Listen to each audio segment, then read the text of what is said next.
jungles, downpours, malaria, hunger, fire, and death. That is all the Japanese have known since they arrived on the island of Guadalcanal. The campaign that was seen by the IJA as the decisive battle of the Pacific War was to become a decisive defeat for the Japanese Empire, an experience reminiscent of the IJN's Battle of Midway. And just like Midway had proved to be one of the turning points that put an end to any major Japanese acts of expansion, Guadalcanal would prove to be the other major turning point, finally forcing the invaders to take a defensive stance for the remainder of the war. Now, as the Japanese presence on this island of death is on the brink of collapse, a desperate naval campaign is launched to save as many men as possible. Welcome to our video on Operation KE and the final evacuation of Guadalcanal, the epic conclusion to one of the most decisive campaigns of the Pacific War. We'd also like to highlight another video if you're interested in the wars of the modern era, which is hosted by the hidden gem of the documentary world and our sponsor, Magellan TV. They bring you the documentary Promises and Betrayals, Britain and the Holy Land. This follows the behind-the-scenes story of how the British Empire forged a plan for the Middle East during the First World War. In carrying it out, they ignored the needs of those living in these territories unless they could be of geopolitical use, and hence they began to play the Arabs and Jews against each other by allying to and betraying both sides, beginning the modern Israel-Palestine conflict. See how the British tried to do this, what went wrong, and ultimately how their failed schemes still sow chaos even today. Aside from this, you'll also find the biggest and best collection of other history content on Magellan TV, focusing on the drama of real life and real people taking part in historic events, all done with extremely good quality for the low price of entry, and with good results. It's the highest rated documentary streaming app on Google Play. More than 20 hours of new content is added weekly, 4K options never cost extra, and there's not a single ad to be seen. Watch Promises and Betrayals or anything else you like for free by using our free trial of Magellan TV available at our link in the description.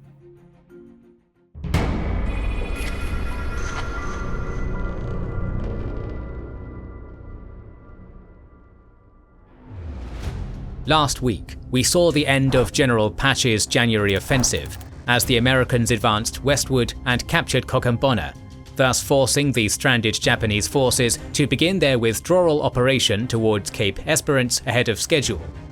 At the same time, knowing that the enemy was amassing a huge amount of resources for a major operation, but fearing that this might be another offensive on Guadalcanal, Admiral Halsey had sent a resupply convoy with more army reinforcements to the island.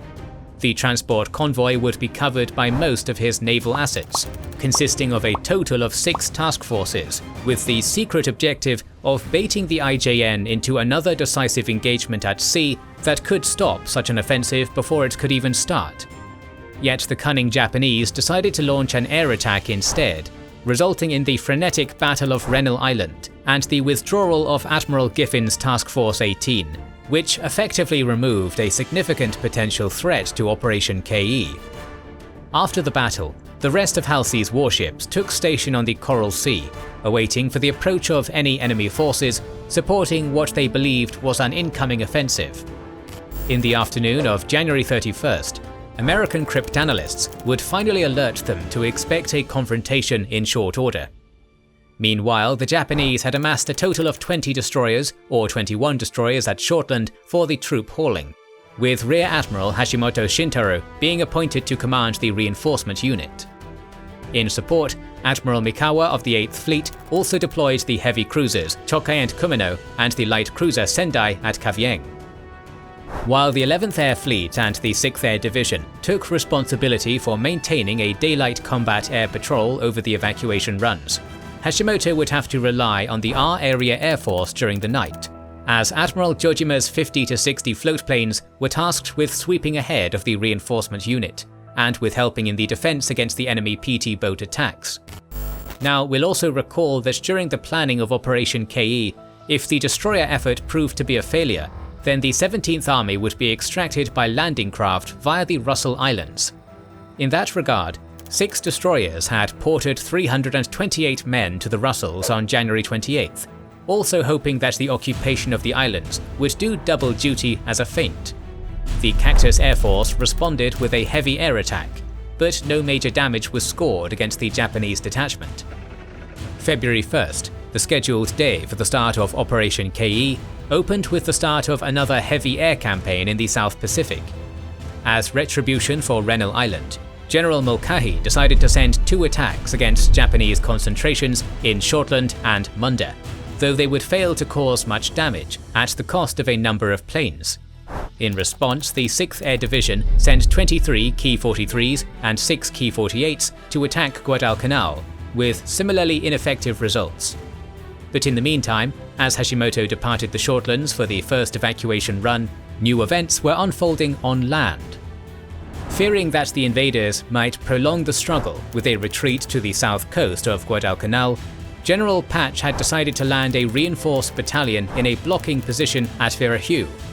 Built around the 2nd Battalion 132nd Regiment and reinforced with some Marine units, the task force of Lieutenant Colonel Alexander George would board 7 transports, supported by the 4 destroyers of Captain Briscoe's Cactus Striking Force. Yet as the Americans were landing, a Japanese reconnaissance aircraft would spot Briscoe's vessels, believing them to be a threat for the evacuation run scheduled for that night. Because of this, a strike of 13 D-3A bombers and 40 Zeros would be launched from Buin, successfully intercepting the destroyers De Haven and Nicholas as they shepherded 3 returning transports southeast of Savo Island. Mistaking the Japanese aircraft as their own, the destroyers withheld their fire until the start of the enemy attack, which saw the De Haven getting hit by 3 bombs and immediately sinking.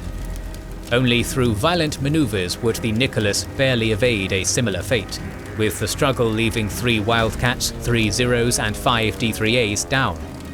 Meanwhile, Hashimoto formed up his 20 destroyers into 2 columns for the sprint down the slot, but unbeknownst to him, General Mulcahy had sent towards him a major strike force of 92 planes in 2 waves. By early afternoon, the Americans had concluded their attack, successfully damaging Hashimoto's flagship and forcing it to withdraw, as well as shooting down 17 Zeros at the cost of 4 aircraft. About 2000 hours as Hashimoto's destroyers continued forward, General Sano and the 38th Division had reached the boarding point at Cape Esperance, successfully completing boarding preparations by 2100 hours, the estimated hour of arrival of the reinforcement unit. But minutes passed with no ships in sight. Then, suddenly, the Japanese heard gunfire and witnessed fires in the sea. 11 PT boats had been deployed between Savo and Guadalcanal, and they would begin to engage Hashimoto's warships at 2245. With the aid of their float planes, however, the Japanese would manage to explode and sink 3 PT boats in the course of the next hours. Finally, at 2240, 6 transport destroyers reached Cape Esperance and began to launch their boats, with 4 more destroyers doing the same at Camimbo by midnight. The evacuees were so undernourished that their beards, nails and hair had all stopped growing, their joints looking pitifully large. They wore only remnants of clothes that were so soiled their physical deterioration was extreme, and they all had dengue or malaria and suffered from constant and uncontrolled diarrhea. Probably they were happy, but they showed no expression.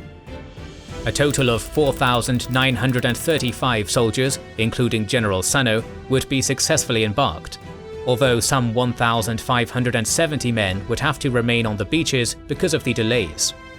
During the evacuation, the Mikakumo would also suffer a large explosion, likely from hitting a mine, and would then have to be scuttled.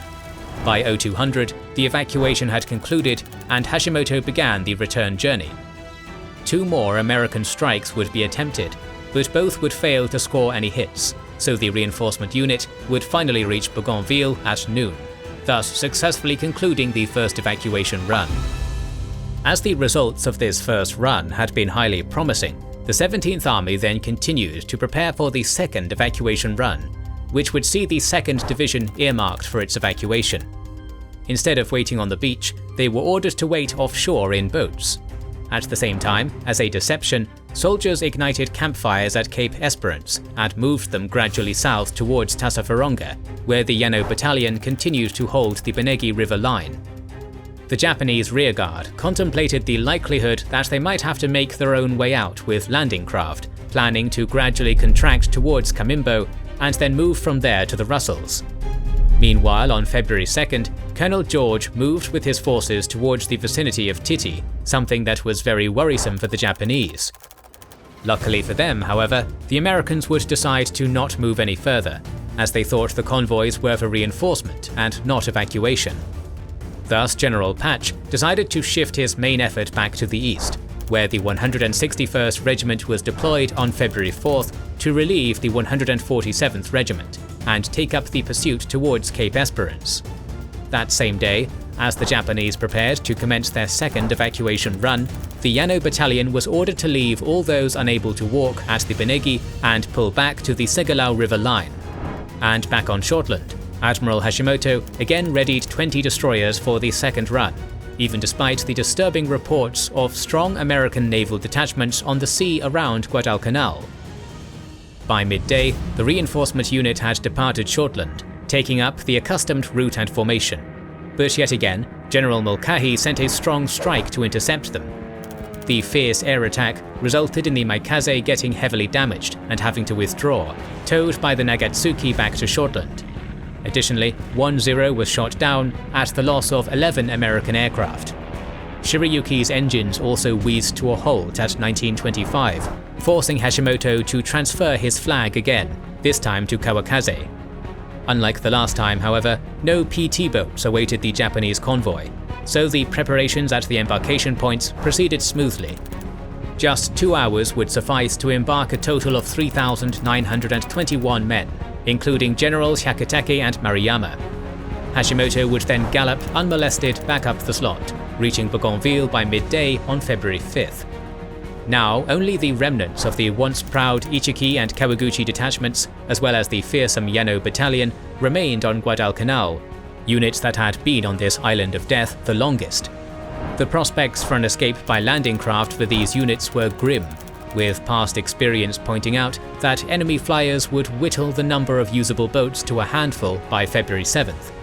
Only the American inaction to the south offered them a real chance to escape, but still, 100 Japanese soldiers would be ordered to move down the west coast to a holding position in the vicinity of Ariligo Point to keep an alternative at hand. Nonetheless, the 8th Fleet and the 17th Army would agree to undertake a third and final evacuation run to rescue all their remaining forces on Guadalcanal, even though they were aware of the presence of Halsey's carriers and other large warships around the island. Meanwhile, Colonel George continued to be cautious at Titi, mainly due to the size of his command, but also because the Americans were still uncertain as to the Japanese intentions. General Patch himself believed that the last 2 runs had deposited the equivalent of another regiment with some supplies for the incoming enemy offensive.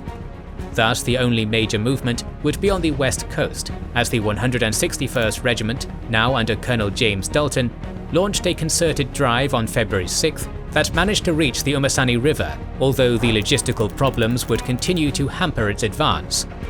The following day, the 161st breasted the Umasani and pressed on towards Bonina Point.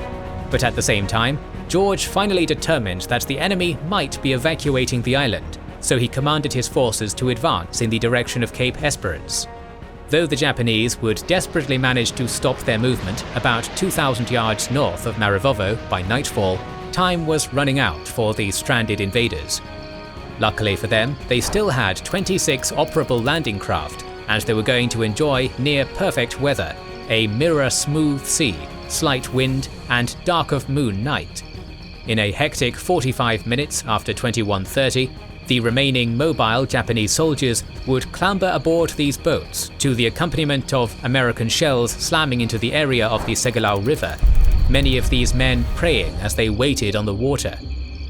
The rendezvous time of 2300 hours passed to their concern, but then they started to spot the blue lights of their approaching saviors. Earlier that day, as Admiral Kondo's advance force closed to within 550 miles of Guadalcanal to support the evacuation, Hashimoto had departed the Shortlands with 18 destroyers to take off men from Kamimbo and the Russells. Just like in the other 2 runs, General Mulcahy sent a strike group against the reinforcement unit as soon as possible, but yet again the attack would only damage one destroyer, forcing it to withdraw, at the cost of an F-5A reconnaissance fighter. This would be the only obstacle in the way of Hashimoto's destroyers, and by nightfall they would successfully arrive at the island. By midnight, the boarding of 1,796 men had been completed, though the Japanese would remain in the area for another 90 minutes to make sure that no one was left behind. By 0132, Hashimoto began the journey back up the slot, joined by the destroyers that had been detached to pick up the Russell's garrison. Upon safely reaching Bougainville at 10 o'clock, Operation KE was successfully concluded, to the great surprise of most of the officers, Admiral Yamamoto included, who expected to rescue half the amount of men that were actually evacuated. At the same time, after observing the seascape littered with small boats and debris from the night's activities, the Americans set off in fast pursuit and reached Camimbo at 1700 hours. By February 9th, the 161st Regiment had likewise reached the village of Tenaro, and General Patch announced the total and complete defeat of Japanese forces on Guadalcanal affected 1625 today, adding that the Tokyo Express no longer has a terminus on Guadalcanal. The Japanese evacuation had been a masterful display of skill by the IJN, under the noses of an American foe that enjoyed ground, aerial and naval superiority.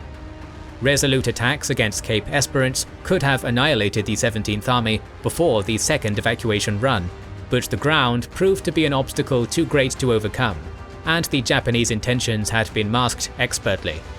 As Nimitz confessed in his report, until the last moment it appeared that the Japanese were attempting a major reinforcement effort. Only skill in keeping their plans disclosed, and bold celerity in carrying them out, enabled the Japanese to withdraw the remnants of the Guadalcanal garrison. Not until all their organized forces had been evacuated on February 8th did we realize the purpose of their air and naval dispositions. On the naval side, the loss of Makikumo and major damage to the other 3 destroyers were more than balanced by the demise of Chicago, De Haven and 3 PT boats, as well as the damage to La Valette. And in the air, casualties were also balanced, with 56 Japanese and 53 American aircraft lost. With the conclusion of the Guadalcanal campaign, the 8th Area Army of General Imamura now had to shift its focus to the defense of the Central Solomons, as the Americans were set to build on their important strategic victory at Guadalcanal to bring the fight closer and closer to the Japanese homeland. Next week, however, we'll head back to New Guinea to cover the direct aftermath of the Battle of Bunagona and the start of the Battle of Wau, so make sure you are subscribed and have pressed the bell button to see it. Please consider liking, commenting and sharing, it helps immensely. Our videos would be impossible without our kind patrons and YouTube channel members, whose ranks you can join via the links in the description to know our schedule, get early access to our videos, access our Discord and much more. This is the Kings and Generals channel, and we will catch you on the next one.